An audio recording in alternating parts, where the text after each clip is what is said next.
Bonjour et bienvenue pour ce culte public Qatar du mois d'août 2026, du mois de juillet 2026. Pour commencer, je vous propose de dire ensemble le Père Saint.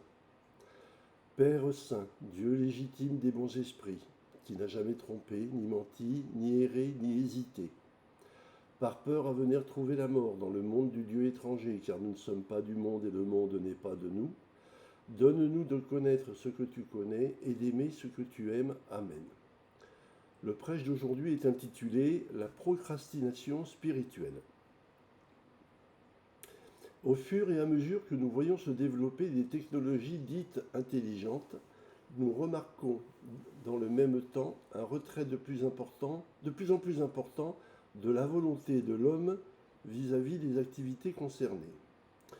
L'irruption récente de l'intelligence artificielle, IA, aggrave encore ce phénomène et nous conduit de plus en plus à choisir la procrastination dans notre vie mondaine, ce qui a pour conséquence, pour l'instant encore peu visible, de faire à terme de nous des véritables légumes qui se contenteront de donner un ordre à leur ordinateur en attendant que celui-ci commande les outils connectés qui réaliseront les commandes demandées. Cela nous prépare à une génération d'individus quasiment anencéphales qui ne seront plus que des consommateurs de produits finis qu'ils sont incapables de réaliser par eux-mêmes. Autant dire qu'au moindre problème technologique, c'est une civilisation entière qui pourra disparaître du jour au lendemain. Mais qu'en est-il sur le plan spirituel? La procrastination spirituelle n'a pas attendu l'IA pour se développer, au profit d'un intérêt bassement matériel et considéré comme toujours plus prégnant et urgent qu'un devenir spirituel considéré comme secondaire et dont la réalité s'éloigne au fur et à mesure que la société s'athéise. Qu'est-ce que la procrastination? Si la définition de ce terme est simple, son emprise est si large qu'il est difficile d'en faire le tour rapidement. La procrastination est l'habitude de remettre à plus tard ce que l'on aurait pu faire immédiatement. Mais cela ne suffit pas à la décrire car il peut y avoir de très bonnes raisons tout à fait justifiées de remettre quelque chose à plus tard, soit pour disposer de plus de temps pour finir ce que l'on est en train de faire, soit pour mieux faire ce qui est prévu dans les conditions plus adéquates. Sur le plan spirituel, la situation qui peut conduire à remettre à plus tard peut relever notamment du fait que l'on n'est pas encore dans les dispositions adaptées à une activité spirituelle de qualité. Cela, par exemple, peut être le cas d'une entrée en noviciat qui sera retardée afin que les activités mondaines du moment ne viennent pas en perturber la qualité. Il faut donc bien préciser que la procrastination n'est pas seulement un report d'activité, mais un report injustifié d'activité, c'est-à-dire un choix que rien ne permet de valider si ce n'est un état d'esprit particulier qui va donner à la personne une prétendue justification à son comportement. Ce ne sont pas les arguments qui manquent quand il s'agit de procrastiner. Combien de fois avons-nous utilisé ces derniers pour reporter un travail, souvent déjà tardif, tout en sachant que nous ne faisons que reculer pour mieux sauter?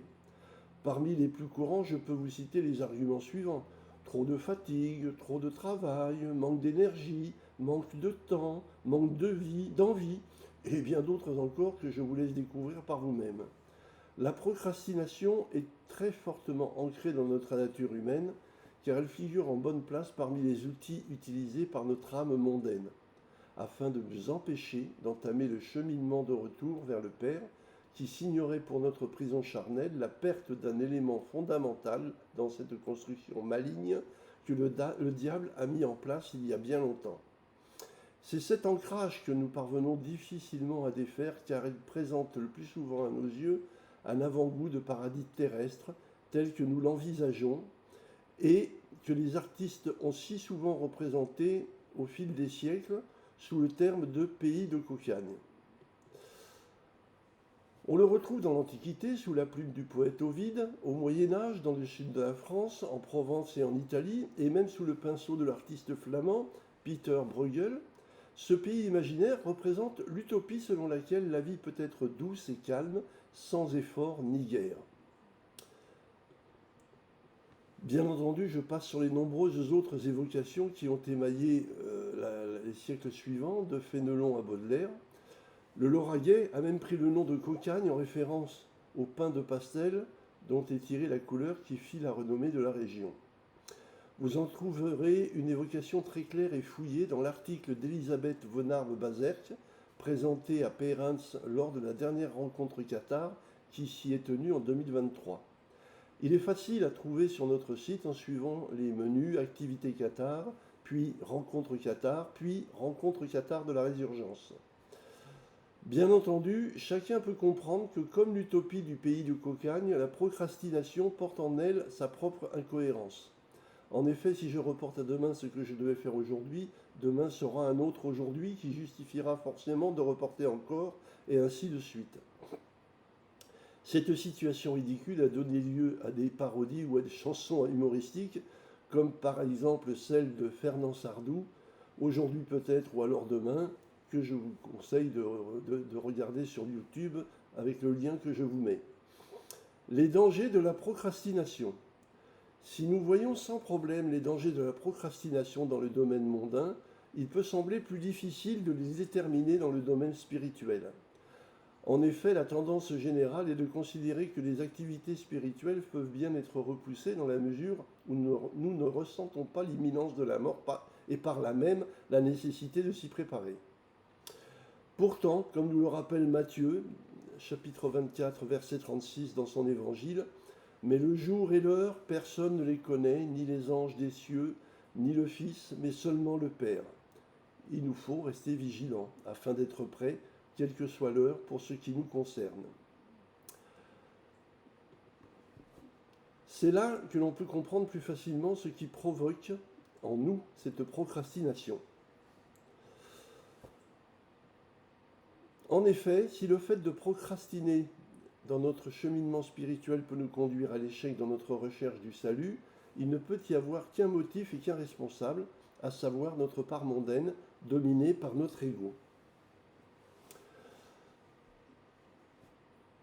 Cela doit donc éveiller notre inquiétude et nous faire dire que repousser à demain notre salut, c'est peut-être malheureusement le repousser encore pour de nombreuses années et de nombreuses vies futures.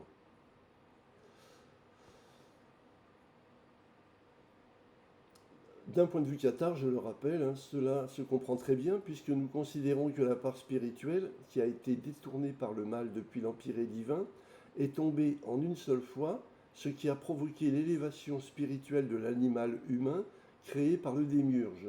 Et cette part spirituelle emprisonnée dans ce corps humain, quand ce dernier vient à mourir, est transmigrée dans un autre corps naissant, si l'esprit prisonnier du corps précédent n'a pas réussi son cheminement vers le Père et est donc resté emprisonné. L'autre danger de la procrastination est le fait qu'elle crée un cercle vicieux qui s'auto-entretient en poussant à justifier le comportement d'hier et à le reporter indéfiniment. Si ce que j'aurais dû faire hier n'a pas été fait sans que j'en ressente les conséquences graves, pourquoi ne pas le repousser à demain, puisque de toute façon je suis convaincu qu'il y a peu de chances que les conséquences auxquelles j'ai échappé hier s'abattent sur moi aujourd'hui. Cela conduit naturellement à vouloir rendre les obligations spirituelles plus faciles à supporter, puisque si l'on peut reporter, on peut aussi facilement adapter à notre envie, ou plutôt à notre flemme, les activités que d'aucuns considèrent qu'il faut pratiquer avec rigueur.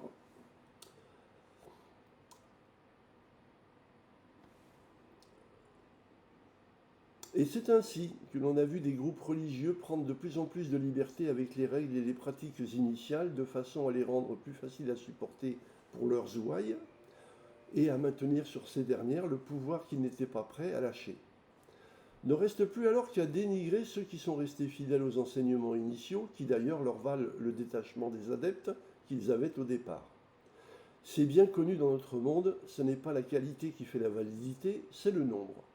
Même si Galilée est un contre-exemple patent. Et nous voyons là apparaître le troisième danger majeur de la procrastination, qui est de favoriser la division au sein des croyants et de leurs responsables.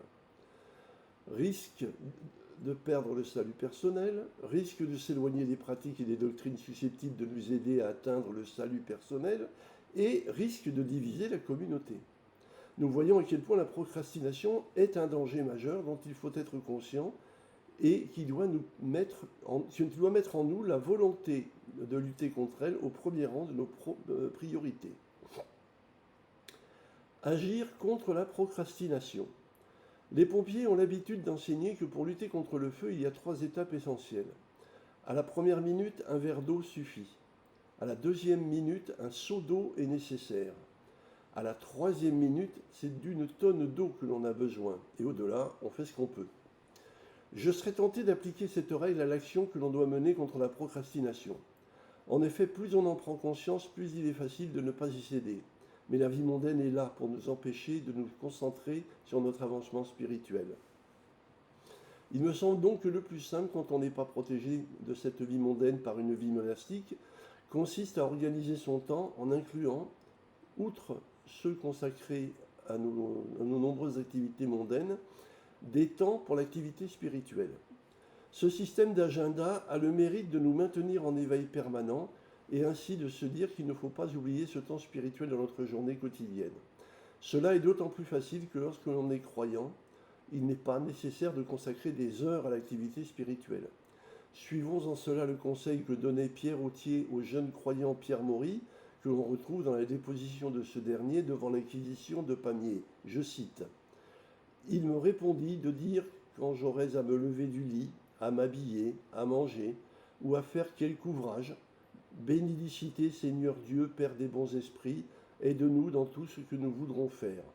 Mais de ne dire en aucun cas le Pater Noster, car nul ne doit le dire, s'il n'est dans la vérité et la justice, car ce sont des paroles de vérité et de justice. Si quelqu'un disait cette prière sans être dans la vérité et la justice, elle ne lui servirait de rien. » Fin de citation. Mais un croyant éveillé ne peut se contenter de répéter, voire d'annonner des prières ou des litanies. Il doit aussi être capable de s'instruire par lui-même. C'est pourquoi, même si ces textes peuvent faire l'objet de critiques justifiées, il faut s'imposer la lecture du Nouveau Testament, car ce dernier nous prépare à l'étude et à la compréhension d'éléments qui relèvent de la spiritualité. La troisième chose qui me semble importante pour éviter de tomber dans la procrastination est de se rappeler la règle fondamentale que les cathares pratiquaient, du moins tant que la situation sociale et environnementale le leur permettait, à savoir l'échange et le compagnonnage. Pour cela, il faut s'habituer à régulièrement participer aux discussions et aux échanges, aux commentaires des travaux réalisés par des gens que l'on pense plus avancés que soi, et ainsi s'entraîner à approfondir son cheminement personnel sans jamais laisser la moindre question de côté au motif qu'elle serait peut-être inopportune ou idiote.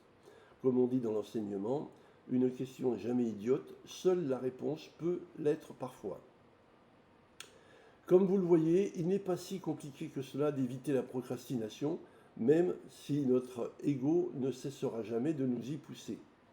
L'Église cathare de France nous propose tous les outils pour pratiquer ce que je viens de vous conseiller et que je pratique moi-même, à savoir un site internet où vous trouverez tous les documents, textes et travaux susceptibles de vous aider dans votre cheminement, un rendez-vous cathare mensuel en vidéoconférence accessible à tous et capable de traiter toutes les questions que vous souhaiteriez y voir abordées, et bien entendu la chaîne YouTube que vous regardez en ce moment, où j'essaye chaque mois d'aborder un sujet de façon plus approfondie pour que vous puissiez vous en servir d'appui dans votre propre travail spirituel.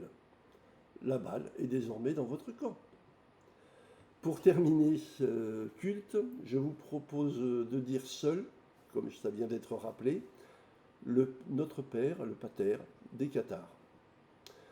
Père Tout-Puissant, principe des esprits saints, ta volonté agit sur tout le bien. Ton Saint-Esprit nous guide comme il te plaît pour que ta grâce puisse nous être accordée. Donne-nous chaque jour la nourriture que ta parole et ton amour procurent. Remets-nous nos fautes et nos manquements comme pour nos frères nous en faisons autant, et soutiens-nous dans les difficultés afin de nous délivrer du mauvais. Amen. Je vous remercie de votre attention et vous dis au mois prochain. Au revoir.